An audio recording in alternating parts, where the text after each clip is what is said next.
Je ne comptais pas faire cette vidéo aujourd'hui, mais hier, on a eu un gros débat dans mon groupe WhatsApp où il y a beaucoup de gens qui ont commencé à parler et dire que non, les développeurs vont disparaître, les développeurs juniors vont disparaître. Donc, j'ai une mauvaise nouvelle pour toi. Si tu es développeur junior ou tu comptes démarrer une carrière dans le développement en 2025 et au-delà, c'est que tu vas disparaître. OK? Pas parce que tu es nul, pas à cause du marché, non, à cause d'une chose très simple. Et je veux que tu comprennes ça. C'est que l'intelligence artificielle est en train de redéfinir les règles. Et si tu ne comprends pas ces règles, tu es mort dans l'œuf, tu es mort dans le film, tu es mort dans le game. Donc, dans cette vidéo, je vais t'expliquer quelles sont ces règles, comment prendre avantage de ces règles-là dès maintenant, comment comprendre les véritables fondations du codeur et comment être visible dans ce nouveau monde. Donc, reste avec moi jusqu'à la fin. Je te dis à tout de suite.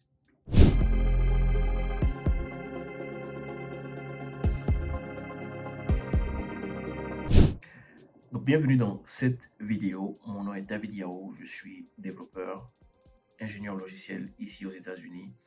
Et sur cette chaîne, je parle de tout ce qui est tech, carrière, news, etc. Et donc, si tu es nouveau, fais comme tous les autres dans la communauté. Abonne-toi, like, partage parce que ça fait plaisir et ça permet de toucher le maximum de personnes. OK? Et deux, tu as la possibilité de télécharger gratuitement mon e-book qui parle des 5 erreurs coûteuses que font les nouveaux développeurs à l'ère de l'intelligence artificielle. Et le lien en description également, c'est gratuit, donc fais-le vite, le lien est en description. 3, tu as la possibilité de pouvoir euh, t'abonner à mon cours qui va te donner les 16 astuces dont tu as besoin pour bétonner ton profil LinkedIn. Alors, ok, ne manque surtout pas cette opportunité. Et 4, tu as la possibilité de rejoindre le groupe WhatsApp dont j'ai parlé en intro. Le lien, il est en description. Une fois de plus, c'est gratuit. Et finalement, si tu as besoin de discuter avec moi pour m'expliquer c'est quoi ton objectif, pour avoir un guide, quelqu'un qui va t'aider à atteindre n'importe quel objectif tu as. Ça peut être dans avoir une carrière à l'international, ça peut être avoir euh, un meilleur salaire dans ta carrière de développeur, etc. Vraiment, prends rendez-vous avec moi, lien en description, on va échanger ensemble, c'est gratuit et on va voir si toi et moi, on peut travailler. Sans plus tarder, on se lance dans le vif du sujet. Donc, comme je dis, dans le groupe WhatsApp, beaucoup de gens ont commencé à parler de comment l'intelligence artificielle va impacter les développeurs juniors. Mais il y a un truc que moi je veux que vous compreniez de façon très simple. Le vrai danger pour ceux qui vont débuter en développement, ce n'est pas l'intelligence artificielle.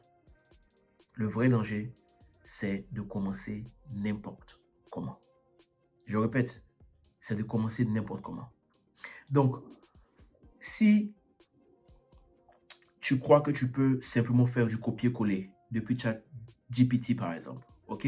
Ou tu peux aller sur Udemy ou YouTube suivre des tutos de 6 heures, 7 heures, ou bien 30, 300 tutos YouTube, et puis tu penses que ça va faire de toi un développeur. Non, tu as complètement faux, ok? Ce que l'IA va faire, ce n'est pas euh, de tuer les développeurs. Non, l'IA va remplacer ceux qui ne réfléchissent tout simplement pas.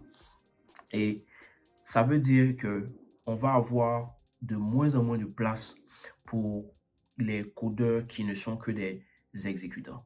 Je veux que ce soit clair. Si tu ne réfléchis pas, tu n'exerces pas ta capacité de réflexion et que tu attends ce qu'on vient de te dire quoi faire, si tu ne cherches pas à contribuer, si tu ne cherches pas à avoir de l'impact dans l'entreprise dans laquelle tu es ou pour les entreprises, non seulement tu n'auras jamais de chance de travailler pour une entreprise, mais en plus tu vas rapidement perdre ton boulot. Donc, c'est vraiment important de comprendre que tu ne dois pas aller en brousse, tu ne dois pas démarrer n'importe comment. Non, tu dois avoir quelque chose de bien tracé, un parcours bien tracé que tu vas suivre et tu dois te concentrer sur les fondations qui vont te permettre justement de développer le mindset que les entreprises vraiment vont rechercher.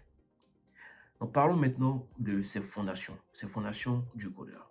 J'en ai parlé plusieurs fois dans mes vidéos et tout, mais j'en parle encore aujourd'hui.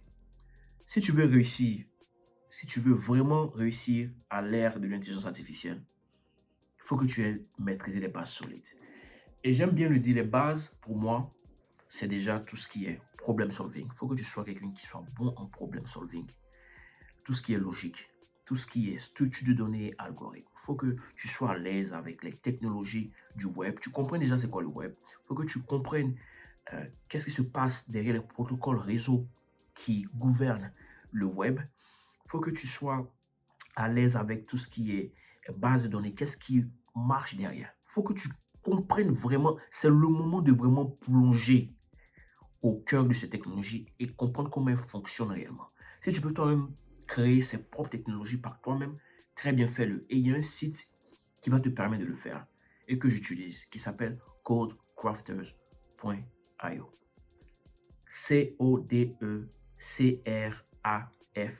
codecrafters.io. Mais c'est en anglais. Voilà pourquoi moi je dirais, pour moi, la base, avant même de parler de tout ce qui est problem solving, structure de données, etc., c'est l'anglais. Ok? J'en parle, mais c'est pour une raison bien précise. L'anglais va vous sauver la vie. Donc, vous devez comprendre ce qui se passe derrière cette technologie-là. Vous devez améliorer votre capacité en problem solving. Vous devez comprendre ce qu'est les structures de données, algorithmes, etc., etc. Il y a un autre site qui m'aide, par exemple, qui s'appelle brilliant.org, que je donne souvent à mes étudiants. Brilliant.org. Brilliant.org. C'est en anglais, mais ils ont des cours vraiment gratuits et tout pour vous aider à exercer votre pensée de codeur, à comprendre c'est quoi les fondations du codeur, etc. Donc, je vous invite vraiment à aller sur ce site-là. Je ne suis pas sponsorisé par aucun des sites. Je ne suis sponsorisé par aucun des sites que je viens de vous donner. Je veux que ça soit très clair. OK? Donc, il y a tout ça que je viens de donner. Si tu comprends ce genre de choses, tu seras capable d'avoir beaucoup plus d'impact pour les entreprises. Tu seras capable de voir maintenant comment l'intelligence artificielle s'intègre à tout ça. C'est ce genre d'ingénieur-là qu'on recherche, que les entreprises vont beaucoup rechercher. Junior ou pas, je vous promets. Donc, en tant que junior, je pense même que vous avez une chance inouïe parce que aujourd'hui, ceux qui ont commencé il y a 5-6 ans, qui se disent senior ou mid-level et tout, mais qui ont bâclé les fondations, eux, ils sont en train de souffrir parce qu'aujourd'hui, c'est dur pour eux de repartir voir les fondations.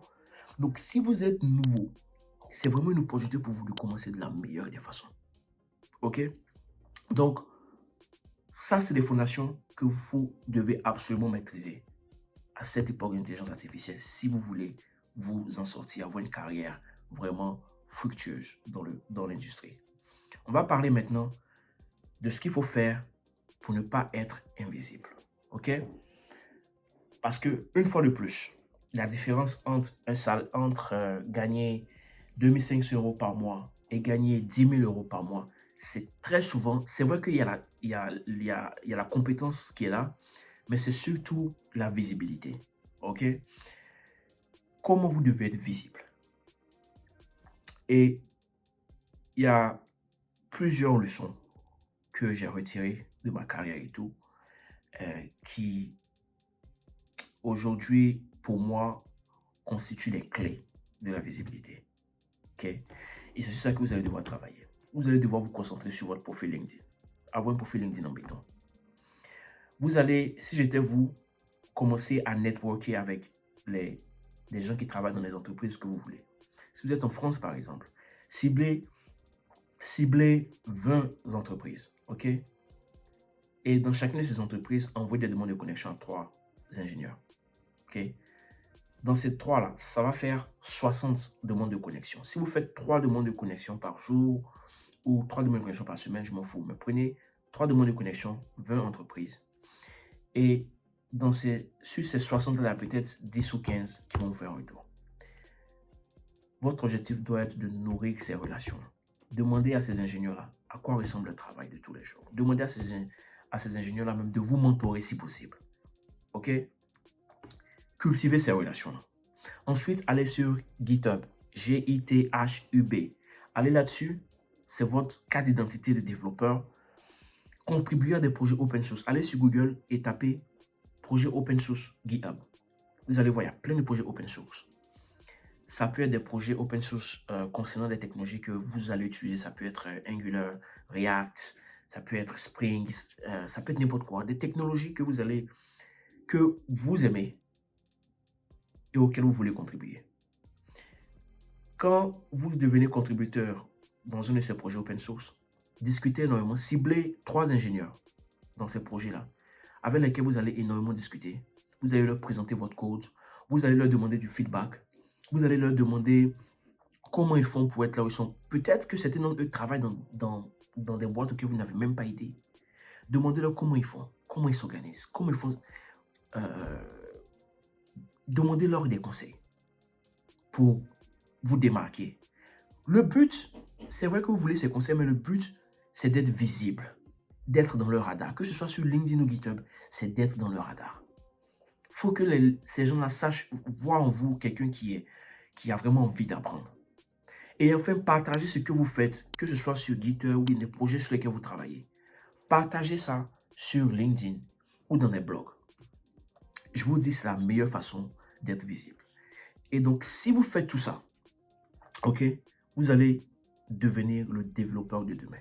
Parce que je répète une fois de plus, l'intelligence artificielle ne va pas remplacer les développeurs qui réfléchissent, qui exercent leur capacité de réflexion.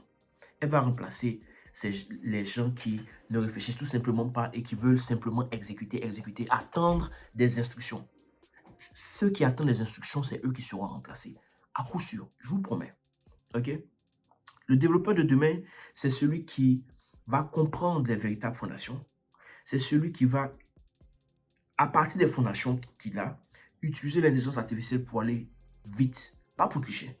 Ok? Et c'est celui qui saura se rendre visible et travailler sur des projets complexes.